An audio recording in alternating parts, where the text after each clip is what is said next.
Part 1. The Alpha King came to my door in the first week of the Thor, and I said no before he finished the question. I want that on the record because everyone who tells this story afterward gets that part wrong. They tell it gently, as though I were being brave or coy or wounded. I was none of those things. I was making bread. I was 24 years old, a healer with no pack and no name anyone would say out loud, and I had spent one whole winter learning exactly how much cold a person can hold before her body starts bargaining. By then, I had stopped bargaining.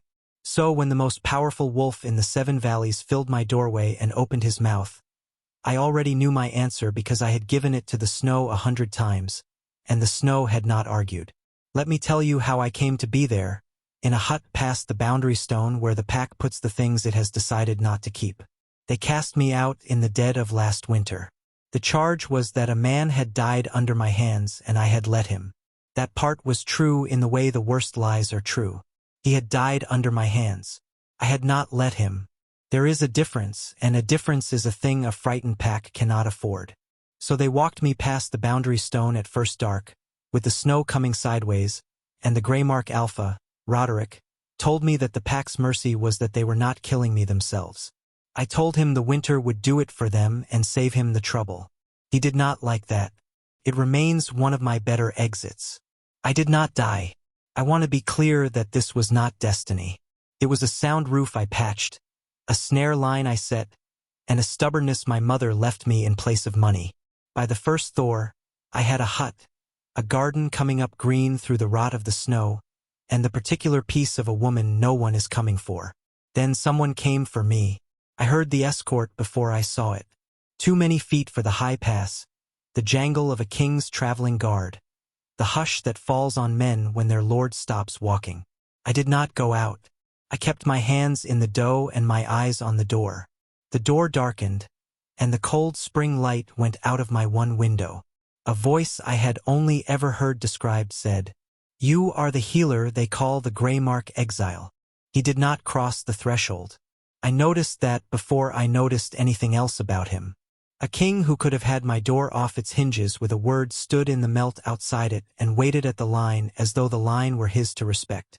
"I'm the healer they call gone," I said. "Whatever they call the rest of me, they can keep. I have come a long way to find you." "Then you've wasted a long way." I shaped the loaf and did not look up. I know what a king at a peasant's door means. It means he wants something only the peasant has. I had something like that once. It is the reason I make bread alone past a boundary stone. So whatever it is, no. You haven't heard the question. I've heard the shape of it. Then I looked. I noticed that he was dressed for war and carrying nothing. I noticed a younger pup peering from behind the guards, all enormous eyes and a too-thin face. And I noticed that the king of the 7 valleys looked at a woman covered in flour as though she were the first warm thing he had seen in a year. "The answer is going to be no in every shape," I said. "Save us both the daylight." He inclined his head. Then he made camp in my valley. And that was the beginning of everything. Part 2. This is the part the songs get wrong, too. They make it grand. It was a king and his guard pitching tents a respectful distance down the slope from a one-room hut, a healer pretending through her window she could not see them, and a Thor coming on, so the whole world dripped and ran and smelled of waking earth. He did not knock again that day. He sent a gift. The gift was a side of cured venison, which was sensible, a bolt of cobalt blue wool, which was not, and a letter in a hand so careful it must have been copied twice, formally requesting the honor of my conversation at a time of my choosing, with 3 proposed times and an alternative if none suited. I sent the venison back. A person does not take meat from a man she intends to keep refusing. It muddies the books. I kept the wool because I am not a saint and the nights were still cold. The letter I read 4 times. Then I stood in my doorway and called down the slope, "Your spelling is better than your judgment, your grace," and went back inside. For the first time in a year, I felt something move in my chest that was not the cold rearranging itself. He was courting me. He was doing it the way a man lays siege. Supply lines, staged advances, written timetables. It was the single most ridiculous thing I had ever been subjected to, and I had been subjected to a winter alone. It would be a long time before I understood that a man courts you with a campaign when a campaign is the only language he has ever been allowed to grieve in. The pup came across the threshold on the third day because pups do not read boundary stones. I came back from the snare line and found him simply inside, curled in the warmth by my banked fire. A scrap of a thing, 4 years old at most, watching me with Halvar's own gray eyes set in a smaller, hungrier face. When I crouched, he did not flinch. Instead, he crawled into my lap as though he had been looking for it all his life. He pressed his cold nose to my wrist where the pulse is and sighed the enormous sigh of a creature that has found, against all sense, a place to put down its weight. "You are not supposed to be in here," I told him. "Nobody is." He agreed with devastating 4-year-old logic. Then he fell asleep. His name was Pell. He had stowed away on a King's War road because the alternative was a hall full of people who handled him carefully and loved him from a distance. I did not know yet what he reminded them of. I only knew that he ate like the starving and slept like the safe, and that within a week he called my hut home. I let him stay. That was my second mistake. If no is a thing you can be wrong about. A woman can hold a line against a king. Nobody holds a line against a small boy who has decided you are his. It was Pell who got the king across my threshold in the end.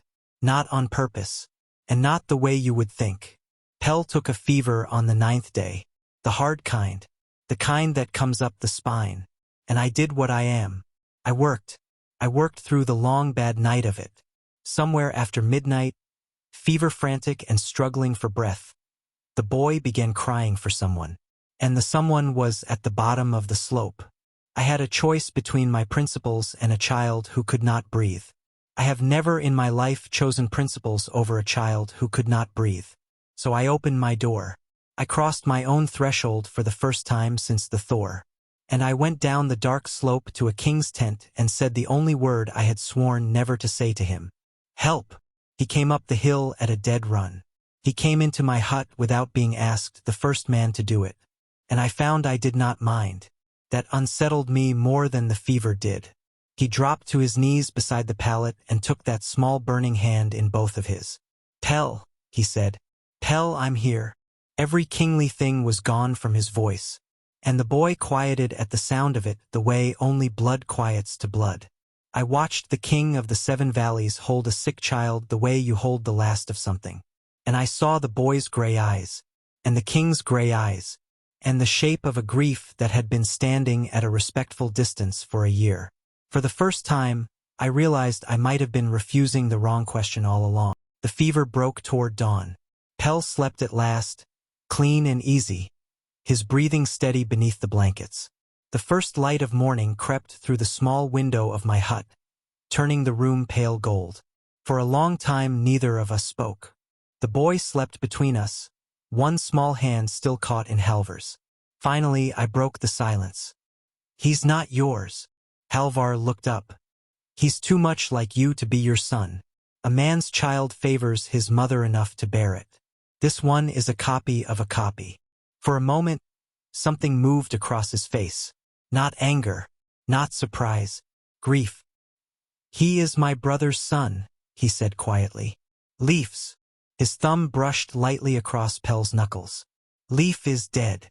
I'm sorry. You should not be." Then he looked at me, really looked at me, and there was no campaign in his eyes now, no careful letters, no respectful distance, only a tired man carrying a wound older than the one he had come to investigate. "He died last winter in the Greymark Hall," Halvar said, "of a wound that turned bad." The words settled heavily between us, and the healer who could not save him was driven beyond the boundary stone into the snow. I stared at him. The fire crackled softly. For a long moment, neither of us moved. "I have spent a year," he continued, "telling myself I came across the mountains for the truth of how my brother died." His voice roughened. "I am a poor enough liar that it took a 4-year-old crossing your threshold to make me admit otherwise." His gaze shifted briefly to Pell. "My wolf has not been able to settle since the night I heard there was a woman alive at the top of the world who had held my brother's life in her hands." The room felt smaller somehow. Not trapped, just full. I did not know whether I was coming to thank you, he said, or hang you. At that, something stubborn rose inside me, the same stubbornness that had carried me through winter. Then I'll tell you how your brother died, I said, and afterward you can decide which rope to reach for. His eyes met mine, and so I told him. Leif came to me with a sword wound 3 days old.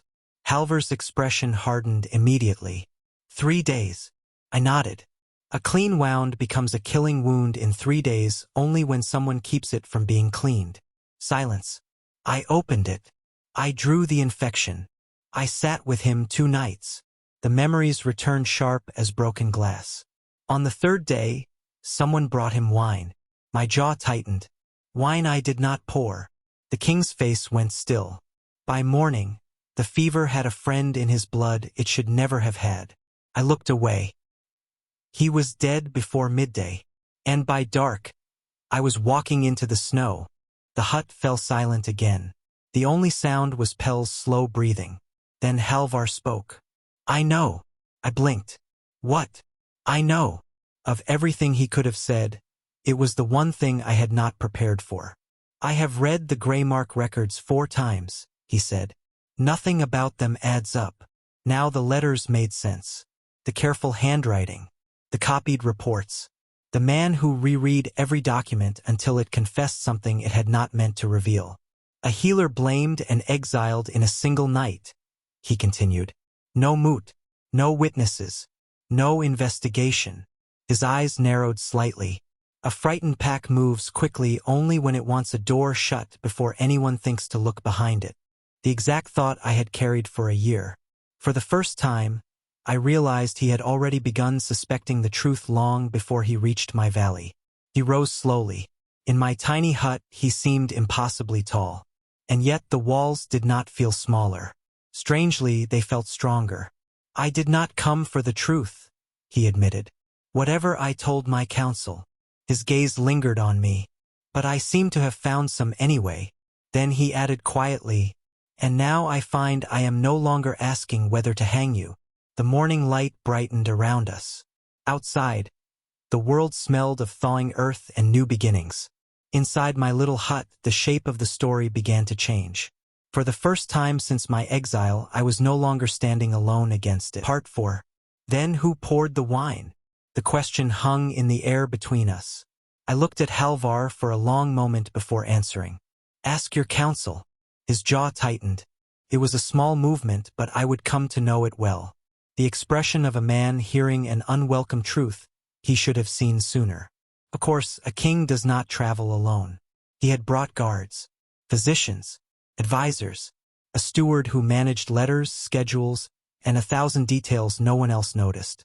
The man called Osrich, the same man who had so helpfully known exactly how to find a forgotten exile beyond a boundary stone.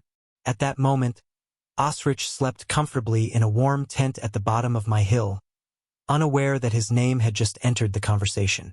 But we knew nothing for certain yet. Only that the records did not add up. Only that a child slept peacefully between us. Only that the sun was rising over a world that smelled of beginnings. And only that I had finally allowed the king across my threshold. Don't, I said suddenly. Halvar looked up. What? You were about to thank me. A faint smile touched the corner of his mouth. How did you know? Your face was deciding between gratitude and apology. I stood and moved toward the kettle. A woman needs something to do with her hands around feelings that size. I don't want either one. The kettle hissed softly. I have been thanked by powerful men before. My voice remained steady. It is what they give you instead of the thing you actually stopped them from taking. Silence. So no thanks. I set another log on the fire.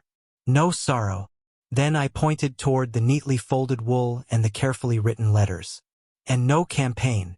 His expression softened. If you want to find who poisoned your brother, I will help. I met his gaze directly. But I am helping. I am not being rescued. There is a difference. And that difference is the only thing I have left that belongs to me. For a long moment he said nothing. Then he surprised me. My wolf likes you better than my counsel. I stared at him. That was not an answer. It was somehow the most honest thing he had said all winter. I turned quickly toward the kettle before he could see what happened to my face. The warm part of the story ended there. The cold part began soon after. Word travels quickly, even beyond a boundary stone. Within 3 days, Greymark Pack knew their king was camped beneath an exile's hill. Within 4 days, they had invented a new story. The story was simple. It is always simple. The witch. It is always the witch. A king could not possibly be camped below a cast-out healer's hut because the records did not make sense. No. According to Greymark, he was there because I had bewitched him, because I had trapped him, because I had worked some spell over his grieving heart. And eventually they climbed the mountain to say so. Roderick came himself. He brought a moot behind him. Enough witnesses to make a lie look official. Step away from her, Your Grace. His voice echoed across the slope. She has worked her magic on you. The crowd murmured. I stepped out of the hut before Halvar could answer. Some things simply require personal attention. Magic, I called back. Roderick glared at me. The assembled wolves watched eagerly. People always want to hear the witch speak. The same way they want to look at a wound. You called it mercy when you threw me into the snow, I said. You called it mercy when you exiled me without a moot. My voice carried clearly down the hill. Funny. I keep being offered the pack's mercy. And somehow it always looks exactly like the pack's convenience wearing a clean shirt. A few heads lowered. Others exchanged uncomfortable looks. Good. Truth should make people uncomfortable. I walked to the boundary stone. The same stone they had marched me past a year earlier. I placed my hand flat against its cold surface. But I did not cross it. That mattered. I worked no spell on your king. I healed his nephew. I told him the truth, your records are too frightened to hold. I looked directly at the assembled wolves. If that is witchcraft, then your hall has been starving for witches. The silence that followed felt different, like ice beginning to crack. I felt the crowd shifting, thinking, questioning, and Roderick felt it too, which made him dangerous. His hand moved toward his weapon. The crowd tensed. For one brief moment, I thought I had finally talked myself into a grave. Then Halvar moved. The king of the 7 valleys stepped between me and the entire moot. Between me and my own pack. His voice never rose. It did not need to. She is under my protection. The words struck harder than any shout. The exile of this healer was unlawful. No moot. No witnesses. No proper accounting. It is overturned here before all of you. The crowd froze. Halvar continued. Anyone who lays claim to her life answers to me. No one spoke. No one moved. I watched the realization spread across every face present. Their king had just tied his authority to mine. To an exile. To a healer they had already buried. And far below, near the royal camp, I noticed a quiet man in steward's gray watching everything with folded hands. Usrich. Still. Calm. Observing. Measuring. I should have paid closer attention. I was watching the loud danger. I failed to notice the silent one. And that, as every healer eventually learns, is often the deadliest mistake of all. Part 5. That night, Pell slept between us by the fire. Not because anyone arranged it. A 4-year-old arranges himself.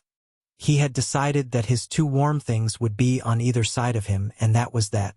Halvar sat across from me in the glow of the firelight while the boy slept peacefully between us. For a long time, neither of us spoke. Then he asked the second real question of his life. Why did you truly refuse me at the door? I looked up. Not the speech about rescue, he said quietly. The truth. The dark made honesty easier. The sleeping child made it safer. Still, the answer sat heavily in my chest. I could have lied. But I had built my whole life around being the one person in the 7 valleys who did not. And I was not going to spend that truth on a king. Because being wanted by powerful men is the most dangerous thing that has ever happened to me. His eyes remained on mine. I continued. Twice now. The fire cracked softly. The first time, a pack wanted a healer. My voice hardened. until they wanted a scapegoat more. The words settled heavily between us, and the wanting turned into a knife. I folded my arms. So when a king filled my doorway, I heard the wanting before I saw your face. I looked directly at him. I have learned what it costs to become the thing a powerful man needs. Silence. It is not the same thing as being the thing he sees. The firelight flickered across his features. For a long moment he said nothing. Then I spoke again. You came up this mountain wanting a witness, a savior, a murderer. All of those are uses. I glanced down at Pell. I am tired down to my bones of being a use. The room fell silent. The kind of silence that comes when something important has finally been said aloud. I thought he would let it rest there. Instead, he stared into the fire and spoke softly. When I was a boy, my father told me a king cannot afford to want things. His voice carried a sadness I had never heard before. He can only need them. I listened. Need can be defended before a council. His hand rested gently on Pell's hair. Want cannot. The fire burned low. I have run a kingdom on that lesson for 30 years. The confession surprised me. Not because he spoke it, because he sounded tired of it. Very tired. His gaze never left the sleeping boy. I told my counsel I needed the witness. I told myself I needed the truth. A small smile touched his mouth. I am telling you because lies seem unwelcome in this hut. I said nothing. He continued. Somewhere around the third valley, I stopped needing anything. The room seemed suddenly very still. For the first time since I was a boy, I simply wanted. His eyes finally lifted to mine. And there it was. No campaign. No careful letters. No king. Only a man. I want to know you. The words landed harder than any declaration. Not for the witness. Not for the truth. Not for a song. I have no defensible reason. A quiet laugh escaped him. And I crossed 7 valleys to give you the indefensible one. The fire was almost out now. Only glowing embers remained. That, he said softly, is the difference you keep talking about. His gaze never left mine. I finally understand it. I am not here for the use of you. The silence stretched between us. Warm, fragile, honest. I am simply here. For a moment, I could not speak. There are times when words become smaller than silence. This was one of them.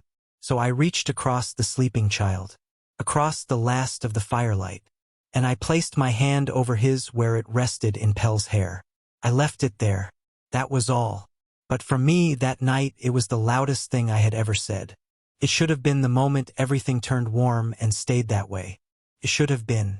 But down at the bottom of the hill, a quiet man named Osrich was already making plans. And sometimes the most dangerous people are not the loud ones. Sometimes they are the ones who stand quietly beside power and wait. The ones nobody thinks to watch. The cold part of our story was only beginning.